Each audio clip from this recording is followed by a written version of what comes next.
জুমার প্রস্তুতির কিছু বিষয় আছে। আমি কোরআন সুন্নাহ ঘেটে মোট 15টা সুনান পেয়েছি জুমার।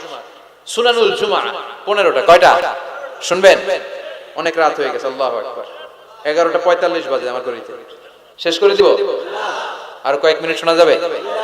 তাহলে শুনেন, এই জুমার দিনে আমাদের করণীয় কি, আমাদের সুন্নাহগুলো কি? এই জুমার দিনে কিছু সুন্নাহ আছে, এই সুন্নাহগুলো যদি পালন করি তাহলে জুমার সর্বোচ্চ বারাকা, মার্সি এন্ড ব্লেসিংস, রহমত এগুলো হাসিল করা যাবে, ঠিক কি না? জুমার দিনের 1 নাম্বার সুন্নাহ হচ্ছে ওই জুমার দিনের সকালের ফজরের সালাতটা জামাতে পড়া। সবাইকে খাইছে রে, এটা আবার কোন ওয়াজ শুরু করছে? এতক্ষণ তো ভালো লাইনে আছিল, এখন আবার কোন লাইন ধরলো? আফদালুস সালাহ ইনদাল্লাহি সালাতুস সুবহি ইয়াউমাল জুমআতি ফি জামাআ। আল্লাহর কাছে সবচেয়ে প্রিয় নামাজ জুমার দিনের ফজরের নামাজটা জামাতের সাথে আদায় করা। সুবহানাল্লাহ পড়েন। মুনাফিকের কাছে 2 ওয়াক্ত সালাত সবচেয়ে কঠিন, একটা ফজরের সালাত আর একটা এশার সালাত। এক স্কলারকে জিজ্ঞেস করা হলো সকালের বাতাসটা এত সুন্দর, নির্মল আর সুস্নিগ্ধ কেন? ওই স্কলার উত্তর দিয়েছিল, এর কারণ সকালবেলা ফজরের সময় মুনাফিকগুলো কাঁথার নিচে সব লুকিয়ে থাকে আর নাক ডেকে ঘুমায়, তাই মুনাফিকদের নাকের বাতাসের দুর্গন্ধ বাতাসে মেশে না, তাই বাতাসটা তো সুস্নিগ্ধ আর নির্মল। এজন্য সকালবেলা হচ্ছে আল্লাহ ওয়ালাদের আনাগোনা, আল্লাহর ওয়ালিদের আনাগোনা। মুনাফিকরা ওই টাইমে বেরোতে পারে না, ওরা থাকে কম্বলের নিচে, আছে না নাই? এজন্য জুমার দিনের প্রথম সুন্নাহ হচ্ছে ওই দিনের ফজর নামাজটা জামাতের সাথে পড়া যাবে, একটু চেষ্টা করা যাবে না? আচ্ছা, 2 নাম্বার জুমার দিনের সুন্নাত হচ্ছে সিওয়াক, মেসওয়াক করা। আসেনি আপনাদের? মাতহারাতুন লিল ফাম মারদাতুন লিররাব। বিষ্ণু ইসা ইসলাম বললেন এটা দিয়ে জিহ্বা পরিষ্কার হয়, দাঁত পরিষ্কার হয় আর আল্লাহর সন্তুষ্টি অর্জিত হয়। বিশ্বনবী জাইতুনের ডাল দিয়ে মেসওয়াক করতেন আর বলতেন নি'মা সিওয়াকিয়া যাইতুন ফাইন্নাহা সিওয়াকি ওয়া সিওয়াকুল আমবিয়া মিন ক্বাবলি। জাইতুনের ডাল কত সুন্দর মেসওয়াক হয়, কারণ এই ডাল দিয়ে আমিও যেমনি মেসওয়াক করি, আমার আগে লক্ষাধিক নবী এই জাইতুনের ডাল ভেঙে মেসওয়াক করেছেন। আবার বিশ্বনবী ইন্তেকালের আগে মেসওয়াক দিয়ে দাঁত পরিষ্কার করেছেন। বিশ্বনবীর শালা আব্দুর রহমান যখন ঢুকলেন, আম্মা জান আয়েশার ভাই আব্দুর রহমানের হাতে একটা মেসওয়াক ছিল। বিশ্বনবীর দেহটা এত দুর্বল, কথা বলতে পারেন না, শুধু 2টি চোখ দিয়ে ফেল ফেল করে মেসওয়াকের দিকে তাকিয়ে আছে। আম্মা জান আয়েশা বুঝলেন বিশ্বনবী মেসওয়াক করতে চান। বিশ্বনবীকে মেসওয়াকটা এনে নিজ দাঁত দিয়ে চিবিয়ে চিবিয়ে নরম করে বিশ্বনবীর হাতে দেয়া হলো। বিশ্বনবী মেসওয়াক করলেন। ইন্তেকালের আগে বিশ্বনবী যেই আমলটা করেছেন, ওই আমলটা ছিল মেসওয়াক করার আমল। মেসওয়াক করতে রাজি আছেন? প্রতি সালাতের আগে আমরা মেসওয়াক করব ইনশাআল্লাহ পড়ে। 3 নাম্বার সুন্নাহ হচ্ছে আল গোসল। জুমার দিনে গোসল করা সুন্নাহ। আমরা গোসল করি না সবাই? আচ্ছা। 4 নাম্বার সুন্নাহ হচ্ছে আদ-দুহন, তেল ইউজ করা। বিশ্বনবী বলেছেন তেল খাও, তেল দাও, তেল মালিশ করো, তেলের ভিতরে আল্লাহ বরকত ঢুকায় দিয়েছে। ওয়াদ-দাহিনু ফাইন্নাহা ওয়াদ-দাহিনু ওয়াজ-যাইত ফাইন্নাহা মিন শাজারাতিন মুবারাকা। বিশ্বনবী বলতেন বেশি বেশি জাইতুনের তেল মালিশ করো, কেননা জাইতুনের তেল বরকতময় একটা গাছ থেকে উৎপন্ন হয়। বরকতময় গাছ জাইতুনের তেলটা অনেক বরকতময়। বিশ্বনবী দাড়িতে দিতেন, চুলে দিতেন। এই জাইতুনের তেল দাড়ি চুলে দিলে সহজে পাকা ধরবে না, দেরি করে পাকবে। দেহের মধ্যে যদি মেসেজ করেন দেহের বয়সের ভারত্ব, কুচকে যাওয়ার, চামড়া কুচকে যাওয়ার যে রোগ, এটা কমে যাবে, দেহটা ক্লিন থাকবে, স্মুথ থাকবে। সুবহানাল্লাহ পড়েন। এজন্য তেল মালিশ করা এটা সুন্নাহ। 4 নম্বরে হচ্ছে আত-তিব। তিব মানে সুগন্ধি, তিব মানে কি? পারফিউম। বিষ্ণু ইসা ইসলামের কাছে কিছু জিনিস হাদিয়া হিসেবে পেশ করা হলে তিনি ফিরিয়ে দিতেন না। এর মধ্যে একটা হচ্ছে আত-তিব, একটা কি সুগন্ধি। কেউ হাদিয়া দিলে বলতেন না লাগবে না, বলতেন না লাগবে না, নিতেন। দুধ দিলে কখনো বলতেন না লাগবে না, বালিশ দিলে কখনো বলতেন না যে লাগবে না, তেমনি সুগন্ধি দিলেও বলতেন না লাগবে না, মধু দিলেও বলতেন না যে লাগবে না। সুবহানাল্লাহ। এগুলো দিলেই নিতেন, ব্যবহার করতেন আর খাইতে পছন্দ করতেন। সুবহানাল্লাহ পড়েন। এই যে আমরা বালিশ দিই, সেটা কিন্তু বিশ্বনবীর সুন্নাহ। আল্লাহ রাসূল সাল্লাল্লাহু আলাইহি ওয়াসাল্লাম বালিশের ট্যাগ দিয়ে বসতে পছন্দ করতেন। আলহামদুলিল্লাহ পড়েন। তার মানে সুগন্ধি ব্যবহার করা সুন্নাহ। আবার বিশ্বনবী বলতেন আরবাউন মিন সুনানিল মুরসালিন, 4টা আছে সব নবীদের সুন্নাত। এর মধ্যে একটা হলো আল হায়া, লজ্জাশীলতা, লাজুকতা। সব নবীরা লাজুক ছিলেন। 2 নম্বরে আত-তিব, সুগন্ধি ব্যবহার করা। 3 নম্বরে সিওয়াক, মেসওয়াক ব্যবহার করা। 4 নম্বরে নিকাহ, বিয়ে করা। সুবহানাল্লাহ পড়েন। এই 4টা সুন্নাহ সব নবীদের সুন্নাহ, এজন্য পারফিউম ইউজ করবেন। এরপরে জুমার আরেকটা সুন্নাত হচ্ছে আল লিবাস আহসানুস সিয়াব, সবচেয়ে সুন্দর জামাটা পরা। কারণ আল্লাহ নিজে সুন্দর, ইন্নাল্লাহা জামিল ওয়া ইউহিব্বুল জামাল। আল্লাহ নিজে সুন্দর, তাই সব সৌন্দর্যকে আল্লাহ পছন্দ করেন, ঠিক না? এই মহাবিশ্বের সবচেয়ে সুন্দর কে? দুনিয়া সুন্দর, মানুষ সুন্দর, আসমান সুন্দর জমিন সুন্দর, সুন্দরে সুন্দরে পাল্লা, জানি না কত সুন্দর তুমি আল্লাহ, জানি না কত সুন্দর তুমি আল্লাহ। সুবহানাল্লাহ পড়ো।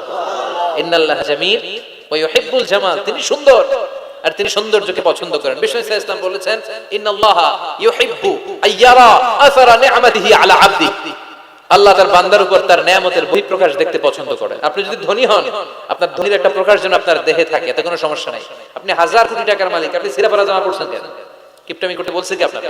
আপনি সুন্দর চমৎকার জামা পরবেন আর শুকরিয়া করবেন কার? আল্লাহ। কথায় কথায় বলবেন শুকরান লা ফখরান, শুকরিয়া আল্লাহর, ফখর করছি না। কারণ আল্লাহর দেয়া নিয়ামতের একটা বহিঃপ্রকাশ সিম্পটম আল্লাহ আপনার দেহে, আপনার গায়ে, আপনার চলনে বচনে দেখতে পছন্দ করে। সুবহানাল্লাহ পড়ে। এজন্য জুমার দিন সুন্দর জামা পরে যাওয়া সুন্নাহ। এরপর আরেকটা সুন্নাহ হচ্ছে ইকসারুস সালাহ আলা রাসূলিল্লাহ, আল্লাহর রাসূলের উপর বেশি বেশি দুরূদ পড়া। বিশ্বনবী বলেন জুমার দিন বরকতময় দিন, এই জন্য এই দিনে তোমরা আমার উপর আকসিরু আসসালাতা আলাইয়া, আমার উপর বেশি বেশি তোমরা দুরূদ পড়বা। ফা ইন্না সালাওয়াতাকুম মা'রুদাতুন আলাইয়া, কেননা তোমাদের দুরূদ আমার কাছে পেশ করা হবে।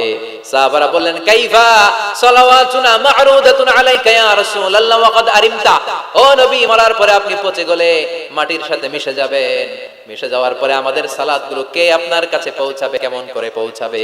বিষ্ণু বললেন ইন্নাল্লাহ হারামা আলাল আরদি আন তাকুলা আজসাদাল আম্বিয়া, আল্লাহ তাআলা জমিনের মাটির জন্য নবীদের দেহ খাওয়াকে চিরকালের জন্য হারাম করেছেন। জমিনের মাটি আমারে খাবে না। আল আম্বিয়া আহইয়াউন ফি কুবুরিহিম ইউরযাকুন, নবীরা কবরে জীবিত আর তাদেরকে রিজিক দেয় কে? তবে এই জীবিতটা আমরা এখন যেমনি জীবিত, এই জীবিত নয়, এটা আলামুল বারযাখে নবীদের জন্য স্পেশাল একটা স্ট্যাটাস। সুবহানাল্লাহ। এজন্য এই দিনে বেশি বেশি বিষ্ণু ঈসা ইসলামের উপর দুরূদ পড়ার দরকার আছে না নাই? এরপরে বিষ্ণু বললেন আরেকটা সুন্নাত হচ্ছে সূরাতুল কাহফ তেলাওয়াত করা। কোন সূরা? একেবারে কোরআনের মাঝখানে, জানেন এটা একেবারে কয় পারায়? 15 পারা। এমন কি এই সূরা কাহফের মাঝখানে একটা শব্দ আছে ওয়ালিয়াতালাত্তাফ। দেখবেন কোরআনের সব শব্দ বাক্য এক মানে ফন্টে লেখা, এই ওয়ালিয়াতালাত্তাফ এটা আলাদা ফন্টে মোটা করে লেখা, কারণ এটা হচ্ছে মিডল অফ দা কোরআন, কোরআনের একেবারে মাঝখানে। এটার আগে যত শব্দ তারপরে তত শব্দ, এটার আগে যত অক্ষর তারপরে তত অক্ষর। সুবহানাল্লাহ পড়ে। ওয়ালিয়াতালাত্তাফ আছে না নাই? এই সূরাটা যদি কেউ পড়ে অনেকগুলো ফজিলত। এক নাম্বার ফজিলত ইয়াকুনু লাহু নূর ইয়াউমাল কিয়ামা, এই সূরাটা কিয়ামতের দিন তার জন্য একটা আলোকবর্তিকা হবে, আর এই আলো দিয়ে সে ফুলসিরাত পার হয়ে যাবে। আবার বিষ্ণু বললেন সূরা কাহফের প্রথম 10 আয়াত যে ব্যক্তি জুমার দিন তেলাওয়াত করবে উসিমা মিন ফিতনাতিদ দাজ্জাল, তারে দাজ্জালের ফিতনা থেকে বাঁচিয়ে দিবে কে? আবার এই সূরাটা যে জুমার দিন তেলাওয়াত করবে 2 জুমার মাঝখানটারে আলোকিত করে দিবে কে? এজন্য জুমার দিন কোন সূরা? সবাই বলতে হবে, মনে থাকবে সবার। এরপর তাবকির ইলাল মসজিদ, মসজিদে আগে আগে যাওয়া, আমরা আগে আগে যাওয়ার চেষ্টা করব। এরপর আল মাশিউ আলাল আকদাম, পায়ে হেঁটে যাওয়া সুন্নাহ।